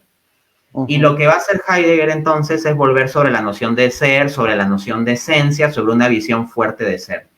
Sin embargo, Heidegger en ningún momento le llega a dar contenido al ser. Simplemente habla del ser y el ser y hasta llega a hablar del ser en términos místicos y que el lenguaje es el pastor del ser, el hombre es el pastor del ser y que el ser nos llena y que el ser nos abarca y que el ser está y el ser es el ser. Y llega a formulaciones ya cuasi poéticas como que la nada nadea y ya extremos de ese tipo. Entonces, yo creo que Heidegger llegó a un diagnóstico correcto, pero dio una solución equivocada o más bien dejó hueca la solución. Creo que es correcto el diagnóstico de que la filosofía moderna y posmoderna y el hombre moderno ha olvidado la dimensión del ser con mayúsculas, de la cuestión de qué es el ser. Pero Heidegger no llega a darle contenido. Heidegger había estudiado teología de joven, se orientaba a ser sacerdote y renunció a ello. Y su pensamiento pues ya lo establece en términos de ruptura con la dimensión religiosa. A los finales de su vida, Heidegger se acerca a la filosofía zen, oriental. Y esto es una cosa alucinante, o sea, como un filósofo tan respetado de Occidente, de la academia occidental y de las discusiones de salón, termina arrodillando su pensamiento a parafernalias orientales de la filosofía zen. Esto es algo que llama extremadamente la atención. Y aquí voy cerrando. El filósofo argentino José Pablo Feynman en una ocasión dijo: yo estaría dispuesto a discutir con quien sea que el ser de Heidegger al final de cuentas es Dios. Pero lo que pasa es que Heidegger jamás quiso darle ese contenido explícito. Entonces se quedó en la noción del ser, el ser, sin darle un contenido a ese ser. Entonces, ¿qué respuesta yo doy a la cuestión del ser en sí mismo? El ser por esencia, la fundamentación del ser. Dios. Así de simple. O sea, a la pregunta de Heidegger yo respondo sí, ese ser, y ese ser es Dios. Y el hombre, entregándose al dominio de los entes, se ha olvidado de Dios. Y uno dirá, bueno, pero Dios está desfasado, ese es un pensamiento de la Edad Media y todo eso. Sin embargo, hoy en día, con la quiebra del posmodernismo, muchos están volviendo a la religión incluso en el marco filosófico. El filósofo William Lane Craig refiere que desde 1960 en el mundo anglosajón se está dando una tendencia en las facultades de filosofía de que cada vez hay más filósofos teístas, más filósofos que creen en Dios. Y al mismo tiempo, luego de una época materialista de la modernidad, en esta posmodernidad en que se cree en cualquier cosa, hay jóvenes que se están hartando de ese relativismo y quieren respuestas absolutas. Y donde lo están encontrando varios de ellos es en una vuelta a la religión. Entonces, si Nietzsche ha dicho Dios ha muerto, lo que yo diría es que con el posmodernismo está habiendo una resurrección de Dios, una resurrección de la religión en el sentido sociológico. Que se esté volviendo a debatir la cuestión de la existencia de Dios en grandes universidades y espacios de América Latina y Estados Unidos e Inglaterra, Australia y todo ello, es un síntoma y eso no debe ser dejado de lado. Es que, a ver, ahí hay un detalle que tal vez podría hacer, ¿cómo decirlo?, más fluido el salto, porque muchos van a, obviamente con razón, pueden argumentar que estás poniendo un parche en el ser y decir, ah, ya, el ser es Dios y listo, se acabó el problema, ¿no? Y lo pueden ver como un salto muy grande. Y creo yo que para no dar un salto grande hay que mejor dar 2 saltos pequeños.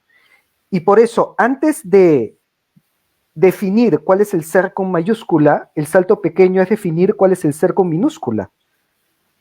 Porque mientras que no definamos el ser con mayúscula, definir el ser con, perdón, no definamos el ser con minúscula, definir el ser con mayúscula va a ser dar un brinco al Olimpo, tal vez literal. ¿Cuál es entonces ese ser con minúscula?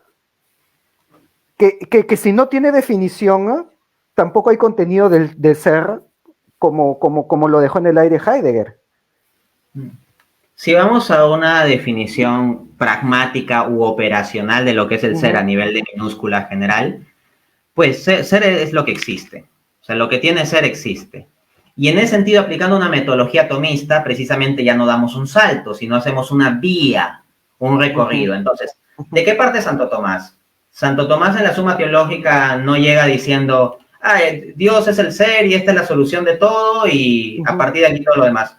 Sino que se plantea la misma cuestión de que Dios en tanto ser real tendrá que ser establecido como tal y no puede ser simplemente asumido como premisa. Entonces, partimos del ser con minúscula y lo que vemos del ser con minúscula es que es plural. O sea, lo que nosotros vemos es una multiplicidad de seres. Yo no veo directamente a Dios. Lo que yo veo es una mesa, una puerta, una laptop, te veo a ti por el medio virtual, etc. Entonces yo veo entes o seres con minúscula, veo esa pluralidad de ser. Pero luego me pregunto sobre ciertas cualidades que desde mi razón, con base en la experiencia, entiendo que tienen esos seres. Por ejemplo, que tienen cambio, tienen paso de la potencia al acto. Por ejemplo, yo estaba en potencia a responder la cuestión, ahora en acto la estoy respondiendo. O que tienen unas relaciones de causa-efecto a nivel eficiente. Por ejemplo, que si yo amaso una plastilina de cierto modo, va a salir un cierto muñequito con una forma específica en función de cómo específicamente yo he amasado la plastilina, causalidad eficiente. O veo que tienen característica de contingencia, o sea, veo que existiendo podrían no haber existido, siendo que existen dependiendo de otros. Por ejemplo, si nuestros padres no se hubieran conocido, nosotros no estaríamos teniendo este diálogo, no existiríamos. O en cuarta instancia, vemos que en los seres se dan perfecciones en distinto grado. O sea, vemos que se manifiestan ciertas cualidades, ciertas perfecciones, pero en distintas formas y grados en distintos seres. Y por último, en quinto lugar, lo que vemos en los seres es una cierta estructura de orden. Una estructura de orden en el mundo físico, en el mundo biológico, en el mundo natural, en la multiplicidad del ser natural se va encontrando cada vez más un orden. Como decía Einstein, lo más incomprensible del universo es que sea comprensible. O sea, llama la atención de que pueda ser comprendido e incluso matemáticamente esquematizado. Entonces, partiendo del ser con minúscula, nos damos cuenta que es múltiple, que tenemos entes, que tenemos seres y que tienen ciertas características y he listado 5. Y a partir de esas 5, por medio de deducciones lógicas, se puede llegar a la conclusión de que la fundamentación de tales características tiene que ser un ser realmente existente para que la fundamentación de lo real sea real, que tenga cierta plenitud en términos de no ser un ser que pasa de la potencia al acto, sino que sea acto puro. Que no sea un ser causado por otro, sino que él mismo sea causa primera. Que no sea un ser contingente, sino subsistente, que exista por sí mismo. Que no sea un ser de perfecciones participadas, graduadas o recibidas, sino de perfecciones esenciales y plenas. Que no sea un ser que reciba un orden de otro, sino que él mismo sea ordenador. Y estas 5 características son los puntos de llegada de las 5 vías de Santo Tomás para demostrar la existencia de Dios. Ahora bien, yo simplemente he dado los puntos de partida y la conclusión. No he dicho cuál es el paso intermedio porque eso alargaría mucho la respuesta, ¿no? Pero lo que quiero decir de acuerdo. Es que el intermedio es el camino. Y de hecho, me gustaría aterrizarlo con un ejemplo, porque tal vez, bueno, los que no están familiarizados ni con las 5 vías o Santo Tomás o la ontología se pueden haber perdido. Así que voy a tomar el ejemplo de Heráclito, ¿no? Nadie se baña en el mismo río 2 veces. Tienes, y no voy a hablar de río como ser, sino el ente, el río Rímac, ¿no? ¿Qué es el río Rímac? Porque si yo digo que es el agua que estaba en el río hoy, el día de mañana va a estar en el mar, y ya no es río, es mar. esas moléculas de agua ya no son río, serán mar. Y las moléculas de agua que sean río, el día de mañana, el día de hoy están en el nevado y son hielo. Entonces, ¿cuál es el ser? ¿Qué es el río Rímac? Bueno, es el agua, pero el agua fluye y no es la misma, a pesar que el río Rímac decimos que sigue siendo el mismo. Y más bien, si yo le quito el agua y digo, no es el agua, ya no hay río, hay cauce. Entonces, el ser de este río Rímac está en el agua, está en las moléculas, está en mi cabeza, y que en mi cabeza yo tengo la idea del río Rímac, y entonces el ser del río Rímac es esa idea que yo tengo en mi cabeza, ya que si lo tomamos por moléculas, pues llegamos a la misma conclusión que han llegado pues los existencialistas y de realidad de que no hay ser porque todo fluye, todo cambia, y tus células de hoy se morirán y en 10 años o 20 años tendrás otras células y por eso no podemos hablar de ser. En el caso del río, ¿cuál es la esencia del ser? ¿Cuál es el contenido de ese ser? Bien. Incluso si fuéramos a la idea radical ya de que todos son moléculas fluyendo, pues en todo caso, incluso en esa conceptualización extrema se requiere de una instancia identificable de ser, que serían las moléculas. Entonces, incluso si decimos que todo es reducible a moléculas o átomos o materia o todo eso, no importa la deconstrucción, real o conceptual que queramos hacer, siempre vamos a tener que llegar a algún tipo de instancia real. Ahora bien, acá hay que distinguir lo que los tomistas llaman distinción de razón y distinción de ser. Una distinción de razón es una distinción que está en nuestra mente, una distinción de ser, una distinción que está en la realidad. Entonces, cuando uno dice río Rímac, ya hay una distinción de razón, porque al darle un nombre específico, que se trata, claro, de un río de Perú, pues lo que nosotros ya tenemos es un contexto geográfico, un contexto nacional, un contexto de asumir cierta zonificación, nombre que es un constructo humano. Entonces, ciertamente hay un constructo social en torno a la designación río Rímac. Ahora bien, ¿de esto se infiere que todo es reducible a constructo social? No. En primera instancia, la frase todo es reducible a constructo social, habría que preguntar si es objetivamente verdad o si también es un constructo social, ¿no? Luego, si decimos que el río Rímac es un mero constructo social, tenemos un problema. Hay algo que objetivamente está fluyendo ahí. Que alguien pueda entrar a negar que hay algo que objetivamente está fluyendo ahí fuera, pues es una locura. Hay cosas que uno puede decir con la boca, pero con la mente nadie se lo cree. Entonces, ciertamente nosotros en nuestras distinciones de razón, con las disquisiciones del lenguaje, podemos entrar a cosas como la paradoja de Teseo, o decir dónde comienza una cosa y dónde termina otra, y si en un idioma esto se dice así, y si en este idioma se dice así, y si hubiera un conflicto territorial que los de este lado del río le llaman el río Rómac y los de acá le llaman el río Rímac, y podemos entrar a todas esas disquisiciones, pero son disquisiciones de nuestras distinciones de razón. Pero el hecho es que hay un algo fluyendo, independientemente si lo separamos en moléculas, si decimos el agua o el cauce, etcétera, hay objetivamente, por ejemplo, una estructura química implicada H2O. Luego, de ahí a que vamos a dilucidar con cuidado cómo vamos a demarcar exactamente la definición de río, sí, puede ser una cuestión más o menos compleja, como es básicamente demarcar cualquier concepto si uno se pone quisquilloso. Pero que haya una instancia objetiva, por ejemplo, en donde esté vinculado algo como el agua con estructura química H2O, eso es algo objetivo. Y entonces podemos plantear preguntas. Ya, este río fluye, ¿de dónde viene? Porque antes vino de lo que bajó de la cordillera y que era de lo que llovió, y podemos hablar del ciclo de agua y eventualmente preguntarnos, ¿y de dónde viene el ciclo de agua? ¿Acaso se trata de un ciclo eterno? Y entonces vamos a la noción de causalidad eficiente, y en virtud de que no es un ciclo eterno, pues requiere de una razón de ser, y si seguimos preguntándonos así continuamente, vamos a tener que llegar a una instancia que sea causa de lo demás, pero que no sea esa misma instancia causada por otro, una causa incausada, que es lo que conocemos con el nombre de Dios. Podríamos decir que nuestro ser es nuestra conciencia que interpreta o que etiqueta o que le da un orden a esa estructura que llamamos río. Podríamos decir que una parte distintiva de lo que es el ser humano es su capacidad de pensar, su capacidad de designar, su capacidad de abstraer, porque decir río rima que es una abstracción que hacemos con nuestro intelecto. Pero yo no diría que, digamos, el ser humano es eso, sino yo diría que eso es parte de lo que el ser humano es, pero no es que toda la naturaleza humana se reduzca a eso. Desde una visión tomista defino al ser humano como unidad sustancial de cuerpo y alma espiritual. Entonces, el espíritu o el alma espiritual entendida como un alma que puede generar operaciones como el pensamiento abstracto, como designar algo como río Rímac o ponerse a discutir con alguien la ontología del río Rímac o cosas de ese tipo, es algo distintivo del ser humano. Es lo que nos distingue esencialmente respecto de otros seres como los animales.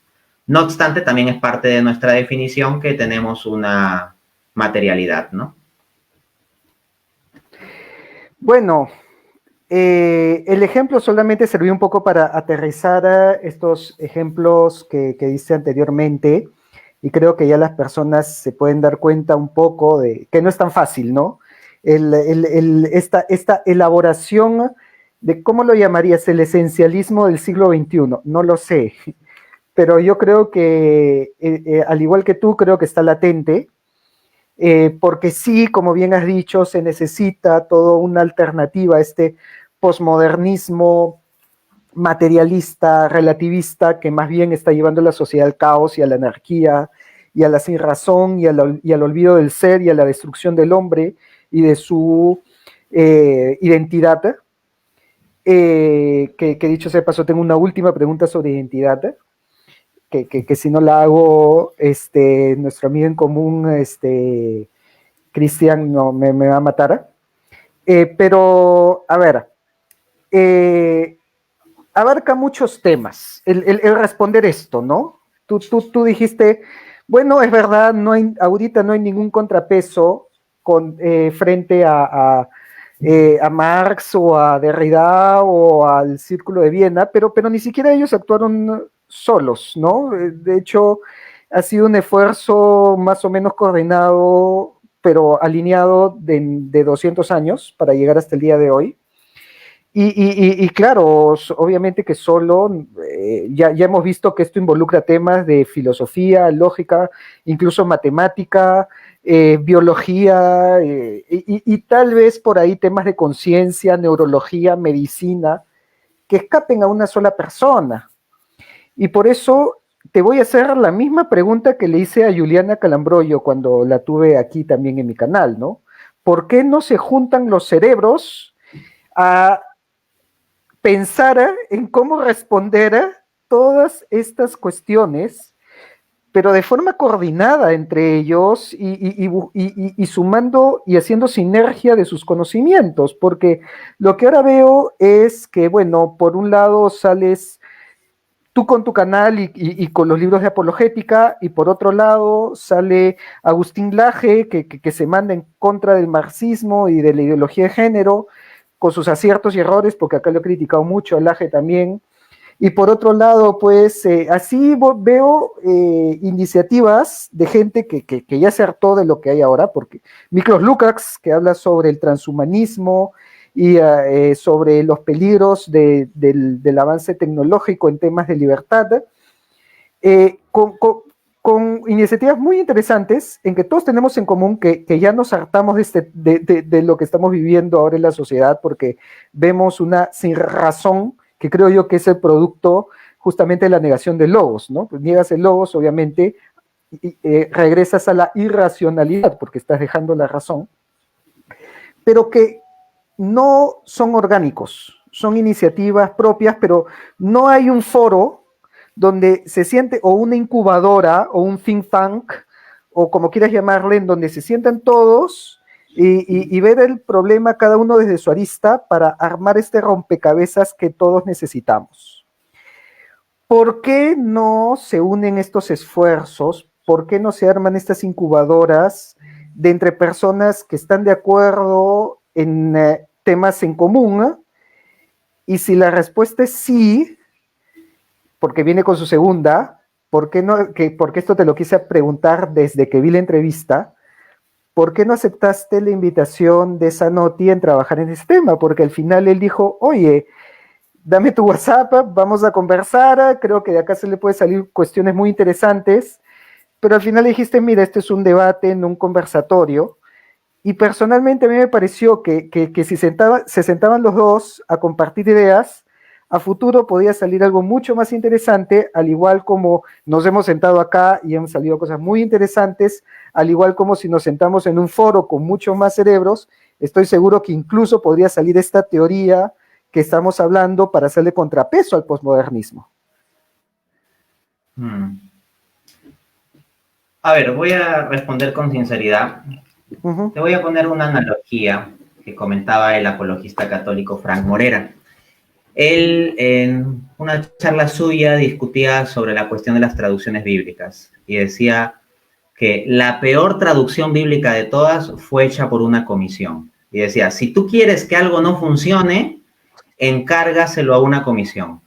Y entonces refirió que se hizo una especie de comisión ecuménica para hacer la traducción conocida como Dios habla hoy, que múltiples personas de distintas denominaciones, tendencias y académicos coinciden en que es una mala traducción. Y yo coincido también con esa idea, me parece una traducción bastante mala. ¿Y qué sucedió? Sucedió que, claro, en un ámbito ecuménico llega, claro, mucha gente muy formada y de buena intención y con sus conocimientos y de querer traducir la Biblia, o sea, el fin no es malo y esto, ¿no? Pero en un comité, pues para avanzar se requiere llegar a consensos. Se requiere llegar a ciertos puntos en común. Y esos puntos en común implica dejar de lado las diferencias. Entonces, yo sé que, o sea, suena bonito que todos dialoguemos como una especie de ONU de los cerebros antiposmodernos, pero vamos a hacer un ejercicio intelectual de ponerlo en concreto, seamos prácticos. Ya. Voy a hacer un comentario breve sobre lo que me dice de Zanotti y luego vuelvo con el ejercicio. A ver. En el contexto del debate, lo que hay es un debate, ¿no? Entonces, luego de que termine el debate, se cierra la sala de Zoom. Al cerrarse la sala de Zoom, quedamos conectados nosotros. Bueno, el moderador podrá dar testimonio de esto, o sea, el señor Zanotti salió a los pocos segundos. O sea, digamos, el contexto más apropiado para decir, oye, pásame tu WhatsApp, vamos a conversar, sería... Claro, después ejemplo, ¿no? de... Claro, entonces, o sea, una cuestión de orden, ¿no? Pero lo que sucedió es que, pues, salió muy rápido. De otro lado, por lo que me preguntas, me veo obligado a sacar cierta información que, pues, es pertinente mencionar. El debate contra Zanotti se comenzó a coordinar en enero. Cuando coordinamos el debate, quedamos a ver de la fecha y yo le propuse que sea a mediados de marzo. Entonces, él me respondió, bueno, me parece un poco lejos, por mí que sea mañana y yo estoy preparado, ¿no? Y bueno, yo le dije, bueno, pero para que nos dé tiempo de hacer la promoción y que esto se difunde bien y todo ello, ¿no? Entonces, en el caso del debate en Zoom, recordemos que el señor Zanotti es director del Instituto Acton. Yo menciono, y esto queda evidenciado en el video del debate, que hay gente que me está insultando. Tengo algunos comentarios. Por caballerosidad no voy a mencionar. No voy a mencionar. Sí, obvio. Habían insultos de calibre, o sea, con adjetivos groseros. En medio del debate, porque cuando uno está en la sala de Zoom, te comienzan a salir ventanitas emergentes con lo que están diciendo un poco en el chat. Eso me distraía un poco, ¿no? Y entonces, como que en el contexto, pues se veían como muy caldeados los ánimos ahí, y había un contexto institucional, pues, ¿no? También, o sea, como digo, era un grupo más específico allí. Entonces, digamos, si ponemos todos esos elementos de contexto y varias cosas que estoy omitiendo, porque no quiero convertir esto en Laura en América ni nada de eso, de hecho es mucho más lo que estoy omitiendo, el contexto era complejo. Entonces, lo que yo prefiero primero es que se calmen las aguas. O sea, con aguas revueltas no creo que se diga mucho. Que haya puntos en común con Zanotti, yo en el debate mismo le reconocí que valoro gran parte de lo que él ha hecho en los comentarios de la suma contra Gentiles, defendiendo filosóficamente la cuestión del libre albedrío, poniéndose el aborto, etcétera. Hay temas en común. Que en un futuro pueda hacerse alguna colaboración sobre temas en común, porque, ojo, acá yo vengo a defender una cuestión de principios. O sea, lo que yo dije en el debate es algo que creo y afirmo y no lo voy a negociar. Es decir, yo no voy a dejar de lado lo que afirmé en el debate, porque si fui a debatir eso es porque considero que es importante y necesario aclararlo. Pero hay otros temas distintos al del debate donde podemos tener acuerdo y se puede hacer cosas en conjunto, sí. Pero yo creo que eso es mejor cuando ya las aguas estén más calmadas y eso no es el contexto ahorita. Sí, ¿no? totalmente de acuerdo y ha quedado clarísimo. Entonces, ahora sí, paso a mi última pregunta. Te cierro rápidamente, disculpa con lo de los cerebros, solo haciendo el ejercicio práctico muy rápido para que le quede claro a la gente. Ok. Hacemos el ejercicio entonces. Mira, para mí la Biblia es muy importante y para mí como católico la escritura como fuente de configuración de pensamiento y doctrina, aunque uno no cita en la Biblia, los principios bíblicos deben estar en el trasfondo del pensamiento de uno, de todas maneras considero como católico. Para mí eso es algo no negociable de mi identidad. Ya, si formásemos una especie de comisión, Agustín Laje ha dicho que no ha leído la Biblia. Tú tienes de mi lado que yo pues me comprometo muy fuertemente con el catolicismo. Agustín Laje ha dicho católico light. Entonces, si tuviéramos que llegar a un promedio, ¿qué va a suceder? No que el Laje va a tener que sumar leer toda la Biblia y pegarse fuertemente al catolicismo, porque en un promedio uno va a los mínimos para llegar a un acuerdo. Entonces, lo que va a tener que suceder es que yo voy a tener que ceder el elemento Biblia y el elemento catolicismo serio. Y voy a tener que quedarme con catolicismo light. Luego, juntamos a Zanotti. Entonces, ingresamos a Zanotti y entonces toda mi visión económica de cuestionamiento al libertarianismo voy a tener que dejarlo de lado. Y piensa que de profesión soy economista y soy autor del libro Economía para herejes y tengo múltiples conferencias de crítica sobre esos temas. Ya todo eso afuera, también en la comisión. Y acabo solo de poner a 2 personas en la comisión.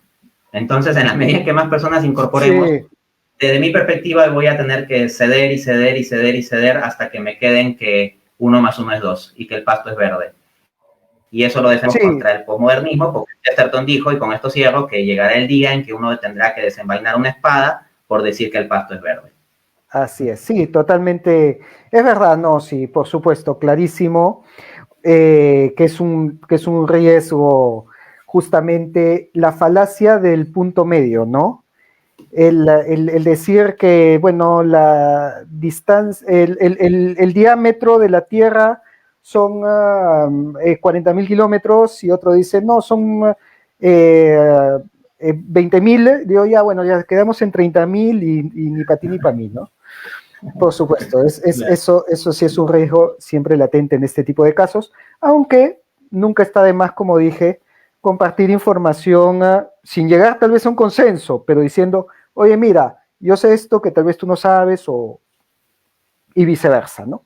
Claro, yo más que a una especie de comisión de los cerebros, lo que yo creo que puede haber es puentes, diálogo, colaboraciones, promoción mutua sobre puntos en común. Eso creo que puede funcionar muy bien. O sea, ese tipo de sinergia, ¿no? Pero no la de generar un núcleo común, porque al final ese núcleo puede quedar en 1 más 1 más 2.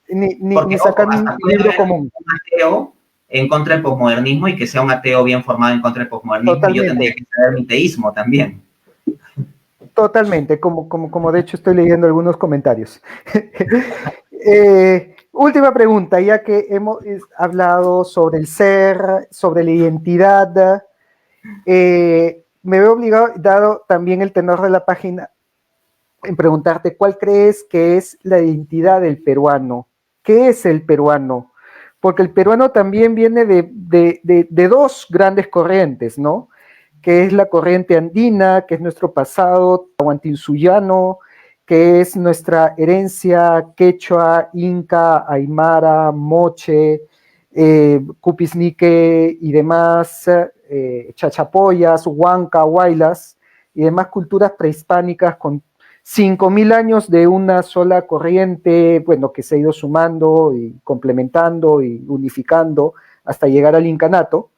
Pero por otro lado, también hay una herencia hispana que nos ha traído el idioma, nos ha traído la religión, nos ha traído las fiestas, las tradiciones, la parte de nuestras danzas, de nuestros platos, que tanto dices que te gusta la comida peruana, Sí, la pero, criolla, pero sobre todo. tiene esta fusión, ¿no? Pero lamentablemente en otros aspectos no se ha fusionado tan fácil como en la comida. En la comida sí se ha fusionado perfectamente, pero tal vez en el aspecto cultural existen más quiebres, todavía existe una brecha entre la costa y el Ande, todavía no existe una integración entre todos los peruanos o entre la misma cultura andina y la cultura occidental. Y de repente eso o más bien, ha generado una identidad no definida, ha generado una identidad que se encuentra con un pie en cada lado, pero hay veces esos pies están tambaleándose entre más lo andino o más lo hispano. ¿Cuál es la identidad, cuál crees tú que debería ser la identidad del peruano para consolidar ese ser, esa esencia? Pues está más fácil la pregunta metafísica sobre el ser, ¿ah? Era más fácil rebatir a Marx, ¿no? Sí, no, más fácil rebatir a toda la historia de la filosofía en 5 minutos. Que definir qué es el peruano. Sí, no, me parece muy interesante la reflexión que haces y la verdad que me siento encantado con este diálogo, o sea, hemos hablado de que el liberalismo, que la Biblia, que Heráclito, Marx, Que Parménides, la lobos, criolla, andino, sí. sí, que sí. No, Mira, ha sido un repaso de todo, creo yo. sí, no, creo que es el diálogo más con mayor pluralidad de temas que he tenido de entre todas las entrevistas en las que he participado, ¿ah? Y ya es decir, porque muchas veces me sacan temas distintos, pero aquí sí. Y eso me lleva a una analogía con respecto a lo que es el Perú, ¿no? El Ajá. Perú es un país definitivamente multicultural. No tenemos tal cosa como una cultura unitaria clara.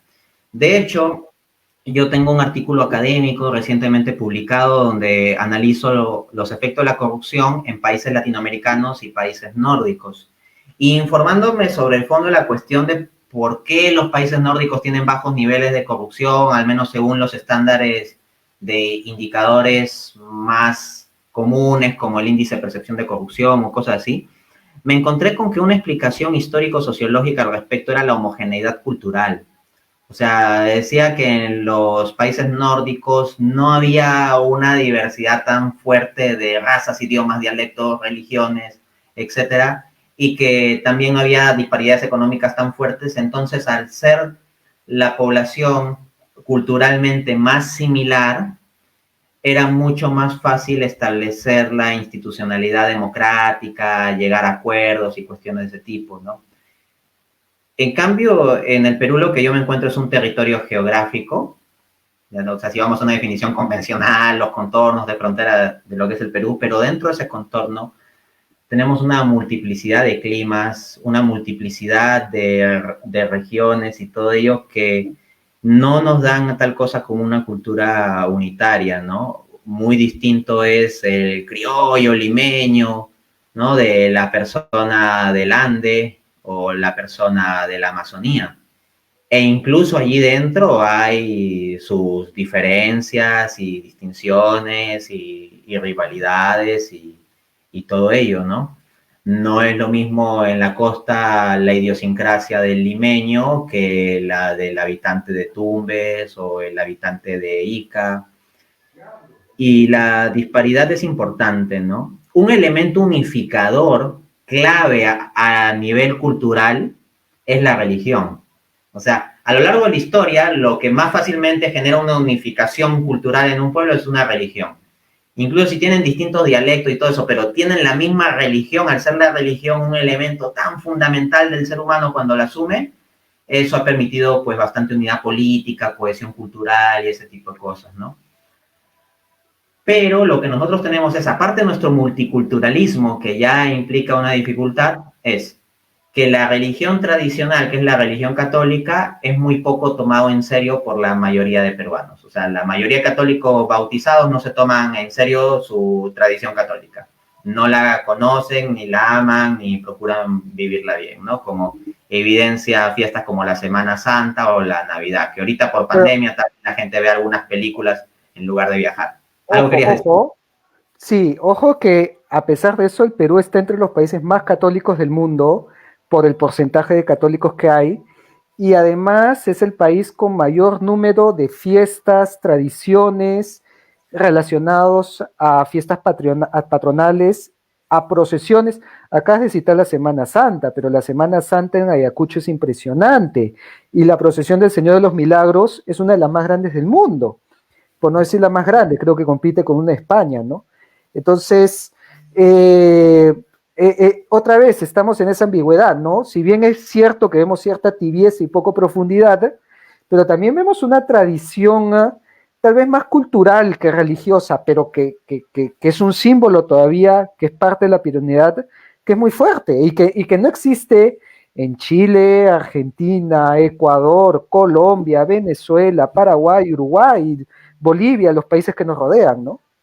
Eso Brasil. sí, lo cual me lleva a reflexión del mal estado del catolicismo a nivel latinoamericano, en el sentido de que definitivamente Perú estará en el top 3 o tal vez será el país más católico de América Latina bajo ciertos estándares o parámetros si hablamos culturalmente, sí, o sea, si yo estoy generando este tipo de cuestionamientos sobre la catolicidad en Perú, pues imagínate lo que yo podría decir un país como Chile o Uruguay, ¿no? Sería pues tremendo, ¿no? Y eso, como tú bien mencionas, también lleva a unas ambigüedades, a unas contradicciones y matices que hay que hacer. Por ejemplo, en las fiestas patronales, el elemento muchas veces central es el toro de las luces y el trago. Exacto, ¿no? O las festividades de bautizo. Entonces también el bautismo es una festividad social para tomar. Entonces es como que las costumbres religiosas se terminan convirtiendo en la excusa social tradicional para tomar, especialmente en las zonas de provincia. Entonces, claro, y veo unas dificultades, ¿no? El problema del centralismo también es terrible para la definición de la identidad peruana, ¿no? Como decía Abraham Valdelomar, ¿no? El Perú es Lima, Lima es el Jirón de la Unión, el Jirón de la Unión es el Palacio Concert, el Palacio Concert soy yo. Soy yo. Y ese centralismo que tenemos acá es absolutamente nefasto, porque al final de cuentas se termina generando una dicotomía entre Lima y lo demás, y entender la peruanidad desde Lima o entenderla desde provincias es muy distinto. En resumen, lo que yo diría es que nos falta una definición de identidad. Precisamente por eso nos es difícil construir un proyecto de nación. Y así llegamos al Bicentenario. Así es. Mira, de verdad interesantísimo. Como bien has dicho, hemos tocado una amplia gama de temas, un abanico muy grande, con muchas vertientes, que es propio de la filosofía también, ¿no? Desde Jaime y Heráclito hasta las fiestas patronales con el trago. Con el trago. Que, muchas veces la filosofía es poco metódica y más bien consiste en ir divagando y abriendo temas, ¿no? Pero yo creo que a la gente le ha gustado, han habido muy buenos comentarios, así que te agradezco por tu tiempo y espero también en alguna oportunidad volver a tenerte para en alguna... una fiesta patronal nos encontramos y hacemos un directo. No, eso claro, eso tiene que ser presencial. Claro, de repente por ahí unas fiestas patrias en donde hacemos un directo en pleno festejo. Discutiendo sobre Amerita, es que dice que con trago fluyen más los temas filosóficos. Sí. Mira, solo me queda agradecerte por esta entrevista, ha estado muy entretenida y la muestra es que por el número de personas nos ha estado siguiendo por más de 1 hora, casi 2 horas, lo cual es poco común. Así que les agradezco a ellos y te agradezco a ti por estar acá y bueno, obviamente queda abierta la invitación para una futura ocasión donde podamos tocar otros temas. Listo, un gusto. La verdad que para mí ha sido muy entretenido todo esto. Me voy muy contento. Gracias y gracias a todos los que nos han seguido hasta este momento.